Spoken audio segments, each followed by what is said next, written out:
Here we have a few properties of summations.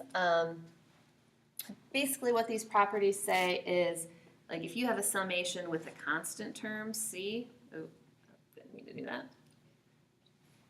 You can pull the C out and then do the summation. If you're having a summation of two separate things, you can separate that into the sum of two summations or subtraction. So that's kind of a helpful way to simplify some things. So a series is when you take a sequence and you add it together. Okay, so this whole chapter is about sequences and series. So a sequence is just a list of numbers. A series is when you add them all together. A finite sequence, if we have a stopping point, we can add those all together and we get a partial sum. Call it the nth partial sum. So if we want to add the first 4 terms or the first 100 terms, we can get a sum for that. An infinite series is when we start at 1 maybe, and we just keep going on forever. So we plug it into this formula, we get all of these, and it keeps going on forever. It's called an infinite series. Sometimes we can find the sum of an infinite series, and sometimes we can't. Sometimes it doesn't exist. So in number 9, we want to find the 4th partial sum, and then we're going to find the sum. So what it means when we find the 4th partial sum is we're going to take the summation, we're going to start at I equals 1, but we're only going to go to 4. Okay, so it's a partial sum, not all the way. So let's go ahead and do this. Okay, so when I plug in 1, I get 5 over 10 to the first. I plug in 2, I get 5 over 10 squared, which is 100. Plug in 3, I get 5 over 10 cubed, which is 1,000. When I plug in 4, I get 5 over 10,000. Now, we can do this. 5/10, if we do that as a decimal, it looks like this. And this is 5/100ths, and this is 5/1000ths, and this is 5/10,000ths.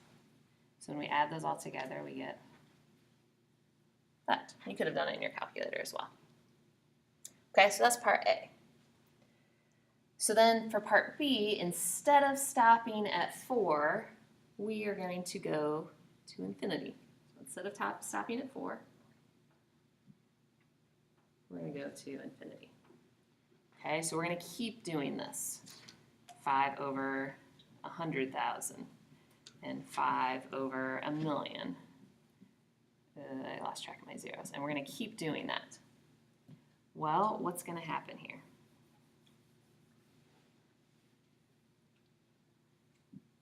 This next number is going to be 0.00005.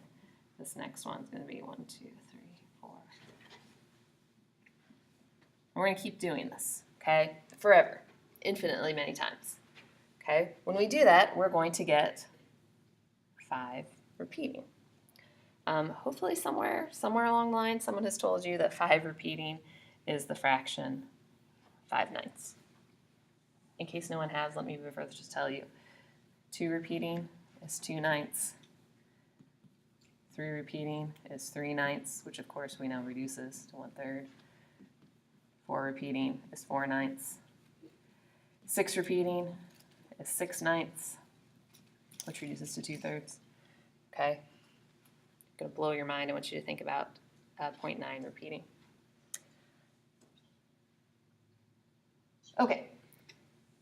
This is where sequences have a ton of practical applications, is in investments, paying off your student loan. It's actually a sequence like this. So an investor deposits $1,000 in an account that earns 3% interest compounded monthly, and the balance is given by this equation. Okay, this is a compound interest equation. Hopefully you've seen that before. After n months. Okay, so we want to know how much we have each month. So we want to find the first 3 terms. So first we're going to plug in 1. So 1,000, 1 plus 0.03 divided by 12 to the first power. Okay, plug that all into your calculator. We get $1,002.50.